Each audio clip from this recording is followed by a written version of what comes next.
Proverbs 22:8. He that soweth iniquity shall reap vanity, and the rod of his anger shall fail.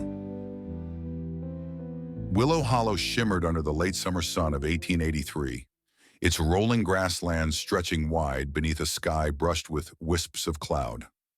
The village hummed with life, a patchwork of log cabins and sod houses stitched together by trails worn smooth from years of boots and wagon wheels. Smoke curled from chimneys, carrying the scent of baking bread and burning oak, while the distant clang of a hammer on anvil rang from the blacksmith's shed. Samuel Harrow worked alongside his elder daughter Lydia, mending a split fence post near their cabin, his calloused hands driving a wooden peg into place. Sweat beaded on his brow, his flannel shirt clinging to a frame honed by years of plowing fields and felling trees. At 14, Lydia matched his pace, her braids swinging as she handed him nails, her sharp eyes catching every move. Nearby, Clara Harrow stood on the cabin's porch, churning butter with a steady rhythm, her apron dusted with flour from the morning's baking. Her face, lined softly by the prairie's harsh winters, softened as she watched Rose, their youngest, skip along the creek bank. 9 years old and slight as a reed, Rose hummed a tune, pausing to sketch a cluster of coneflowers with a stub of charcoal, her small hands smudged black. Beyond their plot, the town pulsed with its daily dance.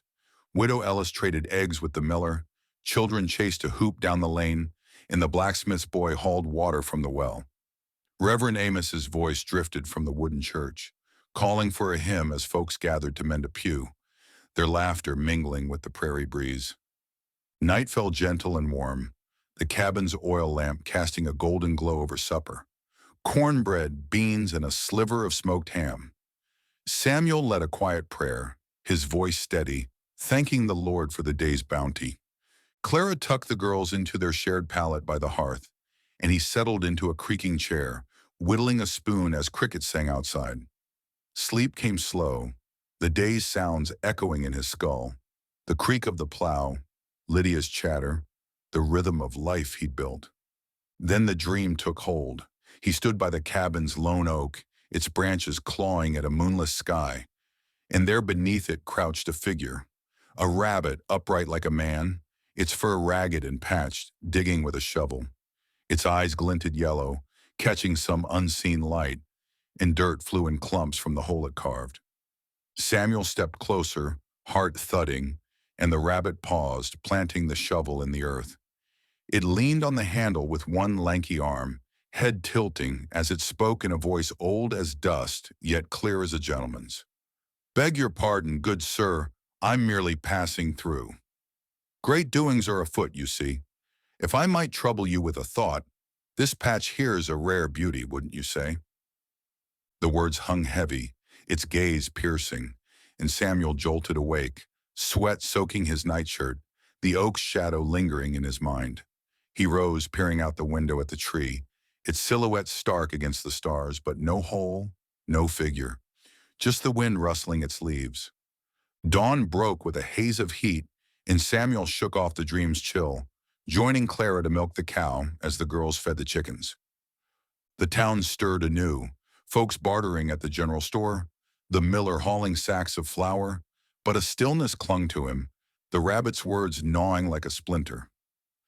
By dusk, as the sun bled red over the horizon, a figure appeared on the trail into Willow Hollow. Tall and gaunt, he stepped into view, his wide-brimmed hat shadowing a sharp face etched with lines too deep for any honest traveler. A worn satchel hung at his side, his boots kicking up dust as he approached. Samuel straightened from stacking firewood, wiping his brow, while Clara paused her sweeping, her grip tightening on the broom. The man stopped at their gate, voice smooth and measured, cutting through the evening's quiet. "Name's Elias Creed, folks. Been a long road, and I'd be obliged for a night's rest." His eyes flicked over the cabin, lingering on Rose as she peeked from the porch, her sketchbook clutched tight. Samuel hesitated, Clara's glance sharp with unease, but hospitality won out. A prairie man didn't turn away a stranger without cause. "Barn's got hay and a roof," he said gruffly. "You're welcome to it." Elias tipped his hat, a faint smile curling his lips, and settled in, his shadow stretching long across the yard. Days passed, and Elias lingered beyond that night, his presence a burr under the town's skin. He'd sit on the barn stoop, watching too long, speaking too little, his words cryptic when they came. Time's a thin thread, wearing out fast. Widow Ellis offered him bread, pity in her eyes, but the blacksmith muttered of trouble, and the miller crossed himself when Elias passed. Samuel held firm to his choice, citing scripture over Clara's quiet protests. Be not forgetful to entertain strangers, for thereby some have entertained angels unawares. Yet unease crept into their home. Lydia whispered of odd glances from the barn, and Rose, shy and wide-eyed, tugged at Clara's skirt one evening. He stared at my flower drawings, Mama. Didn't say nothing, just looked. Samuel brushed it off with a forced chuckle. But that night, lying awake, the rabbit's voice echoed again. Great doings are afoot, and the oak outside seemed to loom larger, its roots curling deeper into the earth he called home. The late summer heat lingered into September, a dry haze settling over Willow Hollow as the first whispers of trouble stirred. Elias Creed had taken root in the Harrow barn, his gaunt frame a fixture at dusk, perched on the stoop with that worn satchel at his feet. Samuel kept his distance, splitting logs with a steady axe, while Clara watched from the porch, her lips tight. The town's rhythm faltered. Folks still traded eggs and flour, but their chatter grew hushed, eyes darting to the stranger who lingered too long. Lydia, hauling water from the creek, caught his gaze once too often, her shoulders stiffening, and Rose retreated from sketching outdoors, her charcoal untouched. Samuel clung to his duty, muttering scripture to quiet Clara's unease. But the oak from his dream loomed in his mind, its roots a shadow he couldn't shake. It began with old man Tanner, a widower who lived alone by the mill. One morning, he didn't shuffle out for his usual barter, and the blacksmith found him slumped by his hearth, skin flushed, a dry cough rattling his chest. By noon, his fingertips blackened, and Clara, armed with her mother's herbal knowledge, brewed willow bark tea to break the fever. It didn't take. Tanner died that night, his breath a rasp fading into silence, and Samuel joined the miller to dig a shallow grave behind the church, the earth hard under their shovels. Whispers spread, bad water, a traveler's curse, but no one named Elias yet. 2 days later, the blacksmith's boy fell ill, then Widow Ellis, the sickness leaping from cabin to sod house like wildfire on dry grass. Panic crept into Willow Hollow, a town once knit tight by shared labor, unraveling at the seams. Samuel woke to Lydia coughing in the night, her bright eyes dulled, sweat beading on her brow. Clara pressed a damp cloth to her forehead, voice steady but hands trembling, and Rose soon followed, her small frame shivering under a quilt. The fever gripped them both, their fingertips darkening, and Samuel's prayers grew hoarse, his knees bruising the cabin floor. Clara's remedies, catnip, elderflower, failed, and the town's burying ground swelled. 5 graves by week's end, then 10. The miller's wife, a stout woman who'd birthed 7, went next, her husband's wail echoing through the hollow. Samuel's hands blistered from digging, the oak outside his window a silent witness as death carved its mark. Reverend Amos, a wiry man with a voice of thunder, had watched it all from the church steps, his Bible worn from years of preaching. On a Sunday when half the pews sat empty, he strode out to face Elias, who leaned against the Harrow barn, hat tipped low. The preacher's eyes blazed, his finger jabbing the air as townsfolk gathered, clutching shawls and tools. You brought this plague, stranger, Amos roared. The Lord is a shield unto them that put their trust in him, Proverbs 30, verse 5. This is his judgment on your sin. Elias straightened, his sharp face calm, a faint smirk curling his lips. He stepped closer, voice smooth as polished stone, cutting through the preacher's heat. And the Lord said, I will bring evil upon this place and upon the inhabitants thereof. Jeremiah 19, verse 3. You think you know his will, preacher? The Almighty's hand turns where it pleases, not where you bid it. Look around. Your shield's got holes. The words landed heavy, scripture twisted like a blade, and Amos faltered, his mouth working but no retort rising. The crowd shifted, some crossing themselves, others glaring at Elias. But the preacher's fire dimmed, and he retreated to the church, shoulders slumped, Bible clutched tight. Elias tipped his hat to the onlookers, a victor's ease in his stride, and returned to the barn as if nothing had passed. The days blurred into a haze of grief. Clara's strength waned, her cough joining the girls', and Samuel moved like a man hollowed out, fetching water, splitting wood, digging more earth. The town's heartbeat slowed. 20 gone, then 25.